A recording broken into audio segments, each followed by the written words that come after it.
సుమన్ టీవీలో మీ personal and business promotions కోసం కింది నెంబర్కి కాంటాక్ట్ చేయండి. Welcome to Suman TV.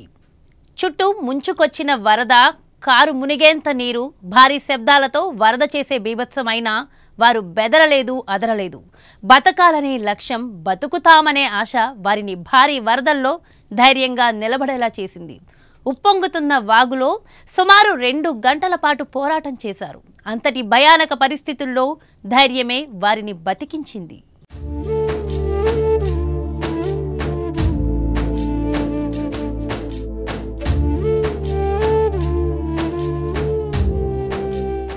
దేశవ్యాప్తంగా వర్ష బీభత్సం కొనసాగుతోంది. గుజరాత్లో వరదల బీభత్సం ఇంకా కొనసాగుతూనే ఉంది.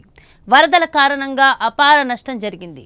నదులు ఉప్పొంగి ప్రవహిస్తున్నాయి. ఈ క్రమంలోనే గుజరాత్లోని సబర్కాంత జిల్లాలో కారులో వెళ్తున్న దంపతులు అకస్మాత్తుగా వరదలో చిక్కుకుపోయారు. ఇదార్ తాలూకాలోని వడియావేర్, భూటియా గ్రామాల మధ్య ఈ ఘటన జరిగింది. భారీ వరదల మధ్య దంపతులు యువతలి ఒడ్డు నుంచి అవతలికి కారులో బయలుదేరారు. అయితే వరద ఒక్కసారిగా ఉప్పొంగడంతో చాలాసేపు మధ్యలోనే ఉండిపోయారు. కాపాడాలని అరుపులు, కేకలు వేశారు. అయితే అంతటి భారీ వరదల్లో కూడా వారు భయపడలేదు. అప్పటికే కారు మొత్తం మునిగిపోయింది. కారు పైన 2 గంటల పాటు కూర్చున్నారు. కొద్దిసేపటికే కారు కూడా మునిగిపోయింది. కొద్దిసేపు ఉంటే వారు వరదల్లో గల్లంతో అయ్యేవారే. అయితే అప్పటికే పెద్దగా కేకలు వేస్తూ ఉండిపోయారు. దంపతులను కాపాడేందుకు స్థానికులు చాలా ప్రయత్నం చేశారు. వాళ్ళ ప్రయత్నాలేవీ ఫలించలేదు. దీంతో అధికారులకు సమాచారం ఇచ్చారు. స్పాట్కి చేరుకున్న అధికారుల బృందం పడవ సాయంతో దంపతుల్ని రక్షించారు.